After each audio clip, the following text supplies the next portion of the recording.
Queridos amigos de Perú One TV, bienvenidos al CEP Lincoln en Washington, D.C. Estamos con el honorable doctor Antero Flores Arauz, un político de casta que está con nosotros para contarnos sus verdades. Querido maestro, bienvenido. Mil gracias, querido canciller. Encantadísimo de estar en tu programa. Gran abrazo de todas las comunidades peruanas en el exterior. Yo he vivido 13 años fuera del país y tener políticos como tú que siempre se han comprado el lío de los peruanos en el exterior es gratificante. Te agradezco, realmente lo siento así. Un poco que me involucré con este tema escuchando a Julio Salazar, que lleva una prédica de más de 30 años para lograr que los peruanos en el exterior no solamente puedan votar, sino puedan ser elegidos por sus comunidades. Los peruanos que están en el exterior solamente pueden votar en el distrito múltiple peruano, por el distrito de Lima metropolitana. O sea, estás en Estados Unidos, estás en Canadá, estás en España, estás en Argentina, o estás, en Irlanda. Pero todos esos no votan por alguien de su comunidad peruana en esa localidad, sino votan por candidatos que están en Lima, lo cual es un absurdo, porque se rompe el criterio de la igualdad y de la representación. ¿A quién van a representar los de allá si no conocen a los de acá? ¿Cuáles son sus aspiraciones? ¿Cuáles son sus motivaciones? ¿Cuál es su sentir? No lo conocen. Es una inmoralidad y es un acto de mezquindad. Absoluto, porque primeramente decían, no podemos aumentar el número claustro que señala la Constitución. Oigan, ¿cómo que no se puede aumentar si ya lo aumentaron? Lo aumentaron de 120 a 130 para los peruanos de las provincias limeñas, no Lima metropolitana. En consecuencia, ya la virginidad de 120 fue perdida. Hoy día son 130. ¿Por qué no 131, 132, 135? Yo creo que el criterio de no romper los 120 ya fue roto. En consecuencia, es de justicia que los peruanos, que son aproximadamente 3 millones que están en el exterior, puedan elegir a los suyos propios. Los peruanos que están en el Perú aplauden cuando les mandan remesas. Claro, qué buenos son los peruanos afuera, pero qué malos son para poder tener derechos como cualquier otro ciudadano. ¿Por qué solo obligaciones y por qué no sus derechos? Mi querido doctor, pregunto no al político sino al jurista. Además de una inmoralidad y un acto de mezquindad, ¿es un acto de ilegalidad o es inconstitucional poder elegir y no ser elegido? Por supuesto, porque la Constitución dice elegir y ser elegido. Sin embargo, yo no puedo ser elegido, salvo que me pongan como representante, ¿qué te digo?, sin residir en un distrito de cualquiera de los múltiples, en Tacna. Pero si yo no estoy en Tacna, ¿cómo me van a elegir? Yo estoy residiendo, ¿qué te digo?, en Atlanta, no en Tacna. Entonces, no solamente es inconstitucional, sino adicionalmente es inmoral.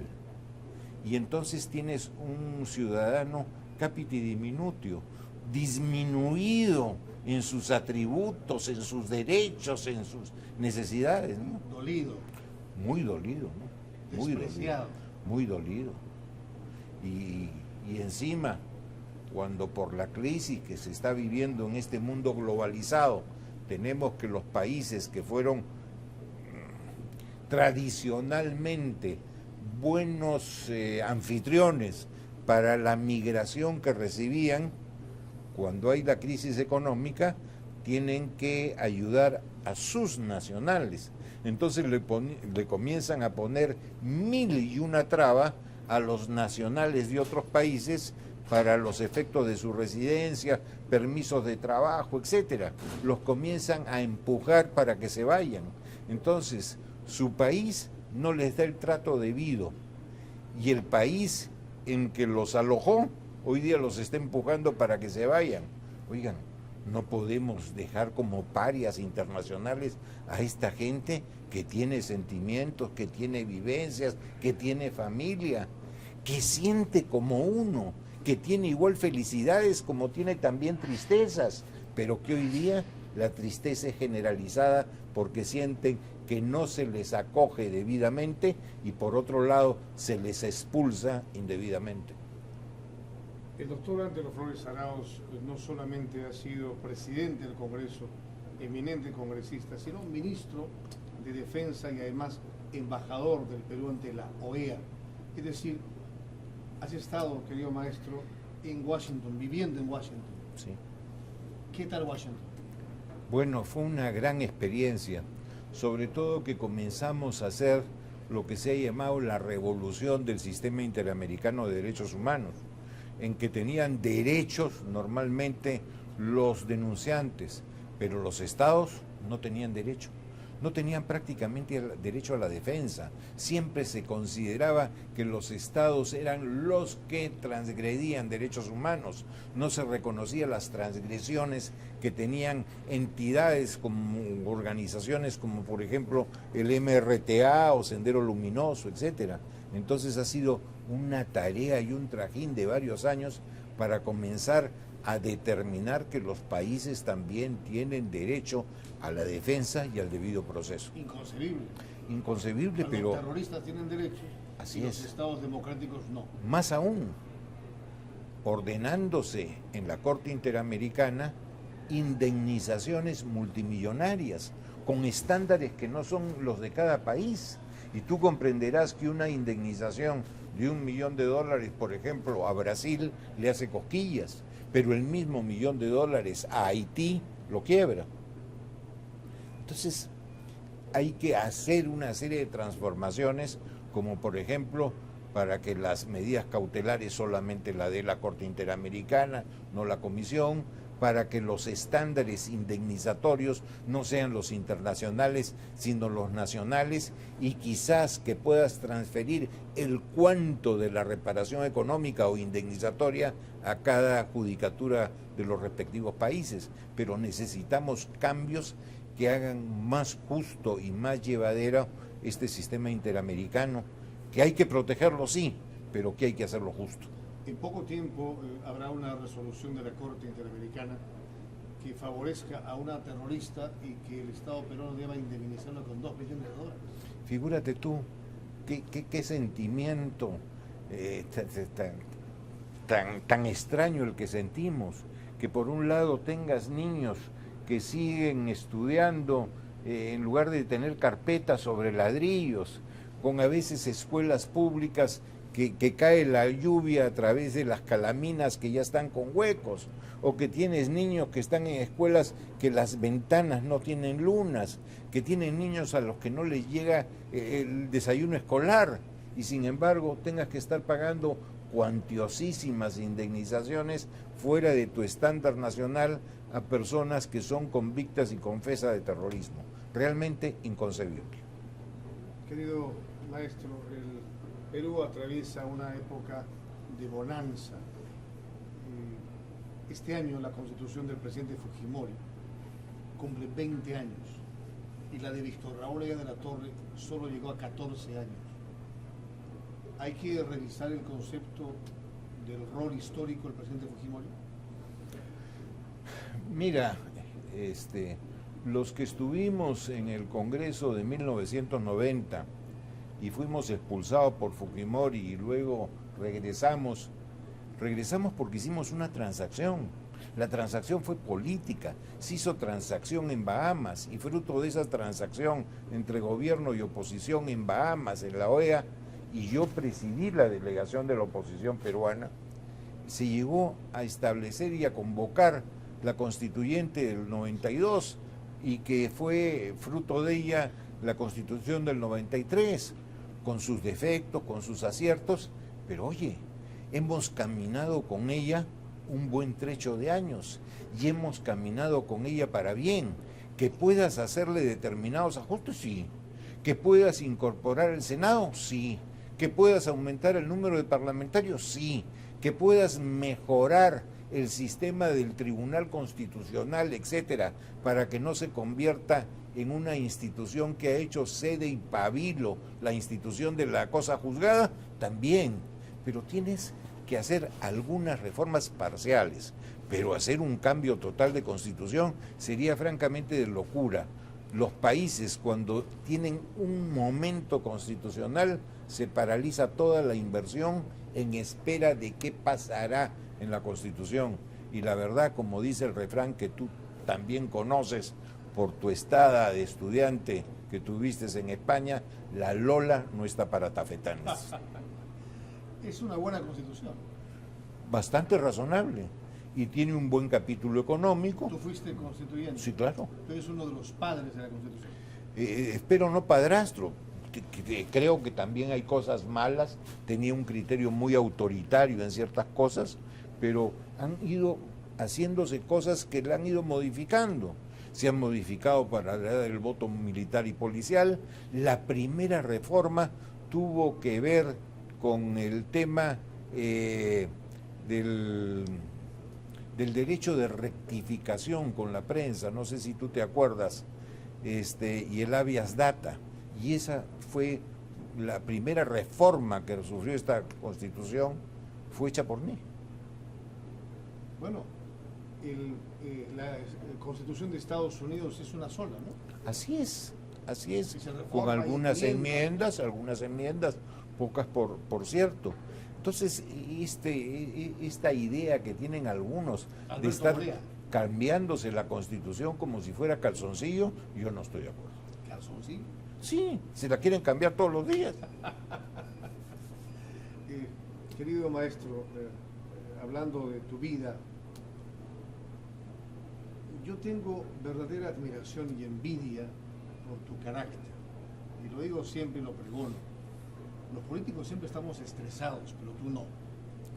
La verdad es que yo le agradezco a Dios mi carácter.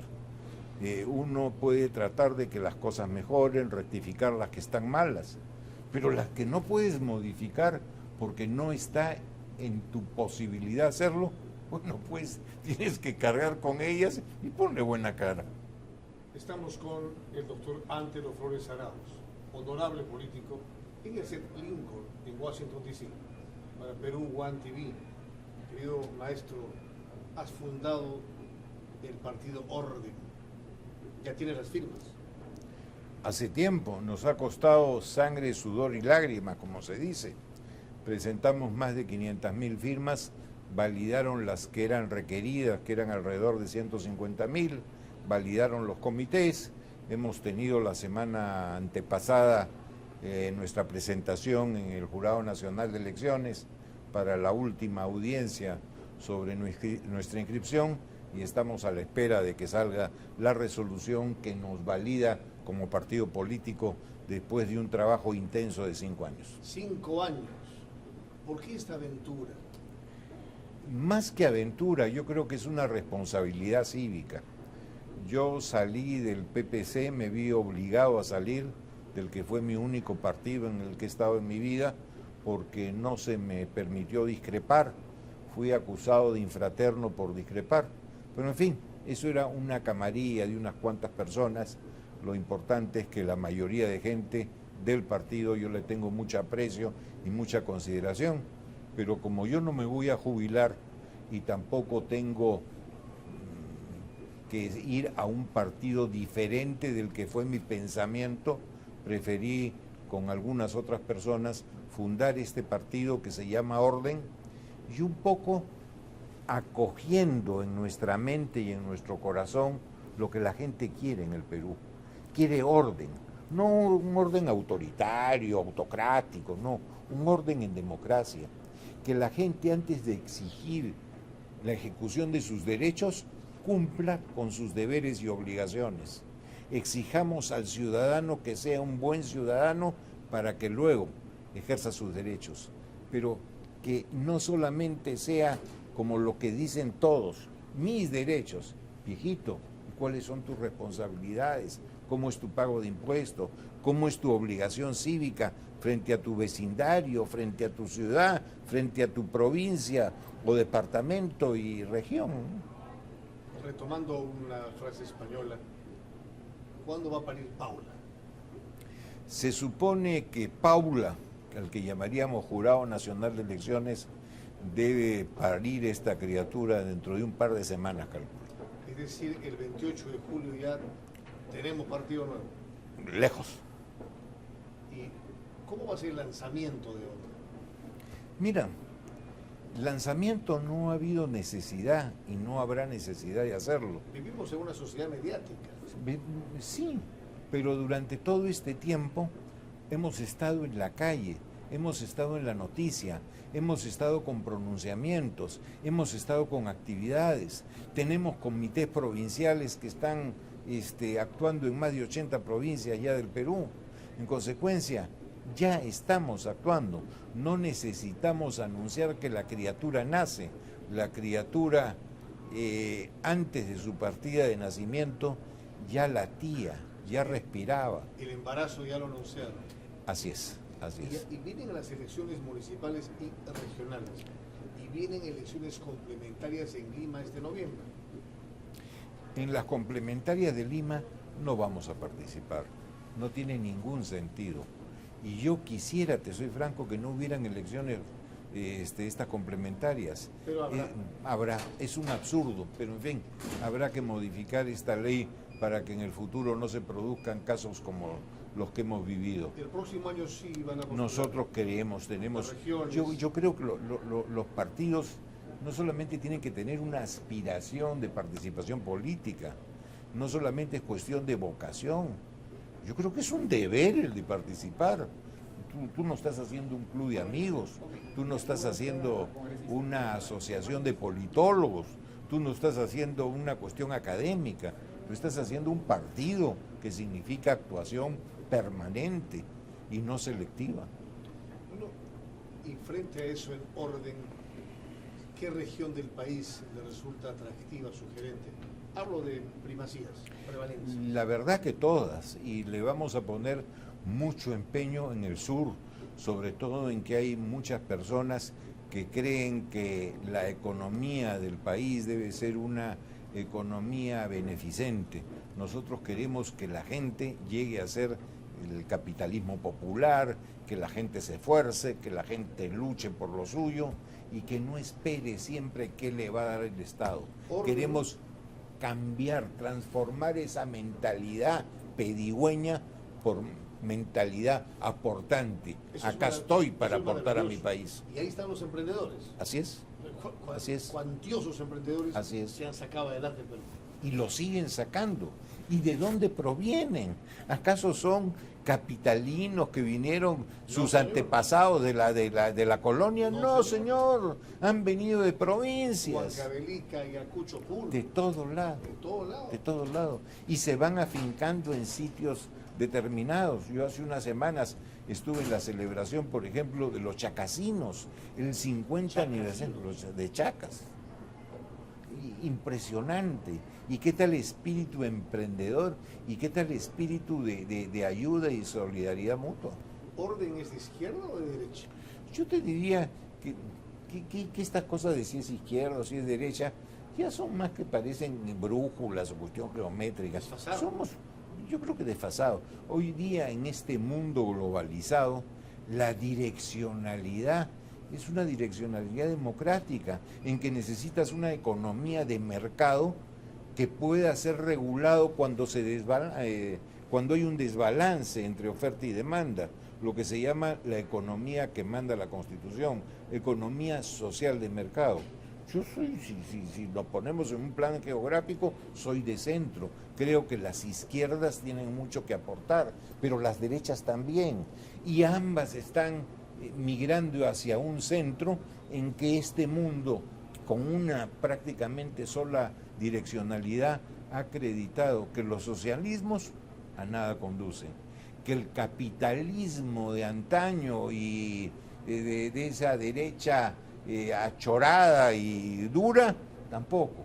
Entonces necesitas una economía de mercado con rostro humano que extienda una mano amiga a quien lo pueda necesitar. Vamos a hacer la última pausa y haremos un tercer bloque, un ping-pong, con el honorable doctor Ángelo Flores Arauz. Perú One TV. Estamos en Washington, D.C., Perú One TV, con el honorable doctor Antero Flores Arauz. Ping-pong final, maestro. Encantadísimo. Preguntas cortas o respuestas cortas. ¿Seremos capaces? Sí. Indulto al presidente Fujimori. No. Prefiero, te soy bien franco, detención domiciliaria. Nadine Heredia, candidata del 2016. Tendrá que esperar el 21. Fernando Olivera. ¿Existe? ¿Dónde está? No lo veo. Alejandro Toledo Manrique, presidente Toledo. Grave error, pero envidio a su suegra. Y la suegra que todos quisiéramos. Sí, así es. Carlos Ruz. Así, y creo que tiene razón. Vladimiro Montesinos. No quiero ni acordarme de él. El próximo año cumple la prisión de Osman Morote. Morote en la calle, Fujimori en la cárcel. Ahí tiene que haber una reflexión. Tenemos que modificar nuestra legislación penal para que las inhabilitaciones vayan el doble de tiempo de la pena de privativa de libertad. Es decir, salen pero no se restituyen sus derechos civiles. No todos. Y los políticos tampoco. De ningún modo. El presidente Humala quiso comprar Repsol. Sí, y No pudo. no debió, y creo que ha hecho bien. Mucha gente lo está criticando y están diciendo, el presidente le hemos doblado la voluntad y esto no se compra. Oye, creo que tenemos que aplaudir que reflexivamente haya dicho, ¿para qué voy a gastar los dineros de los impuestos de los peruanos en algo que ya existe? Utilicémoslos en otra cosa. Volvemos al ping-pong. Acusamos al presidente Humala de chavista, pero el presidente Obama lo va a recibir en la Casa Blanca. En las relaciones internacionales todos son visitantes, o sea, y también anfitriones. Esto no causa ninguna perturbación. Segunda parte de la misma pregunta. El respaldo del presidente Humala a la Alianza del Pacífico con México, con Chile, con Colombia, que no son chavistas. Pero por supuesto, esa es nuestra lógica económica que debemos tener en privilegiar, para decirlo mejor, porque no me sale la otra palabra, nuestra relación con el sudeste asiático y con países que tienen nuestra misma concepción económica, que es la economía de mercado con rostro humano. Tú eres uno de los pocos políticos que tiene una linda familia. La mayoría de políticos no solemos consolidar familia. El presidente Humala tiene una linda familia. Sí. ¿No hay un poco de envidia en eso, en la clase política? Pudiera ser. La señora Nadine Heredia es una señora apreciada por más de la mitad de la población, y no hay un poco de envidia ahí.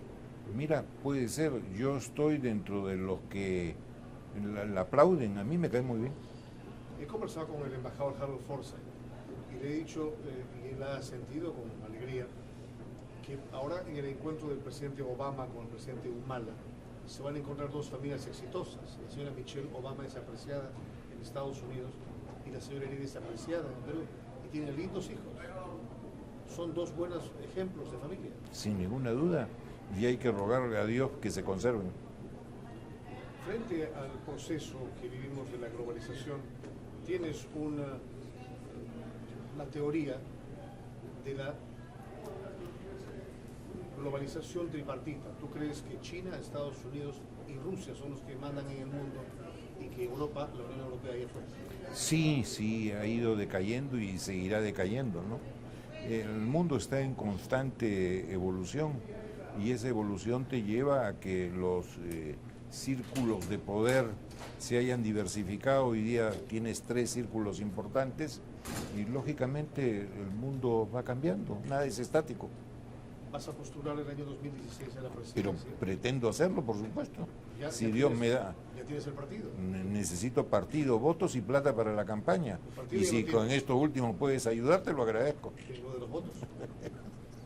Ya lo de la plata para la campaña. ¿La plata no viene sola? ¿Cómo? ¿La plata No, a viene mí sola? me cuesta mucho que me llegue. Para mí no me llega sola. El presidente Alan García está por ser inhabilitado en el Congreso? Me parece injusto. Ha tenido un excelente segundo gobierno, al igual que fue pésimo el primero. ¿Te ves como presidente? ¿Ah? ¿Te ves como presidente del Perú? Pero por supuesto. ¿Qué te falta? Ahora, votos y plata para la campaña. Desde ser Lincoln en Washington, D.C., Perú One TV, el honorable doctor Antero Flores Arauz. Maestro. Lo bueno que ya tengo canciller.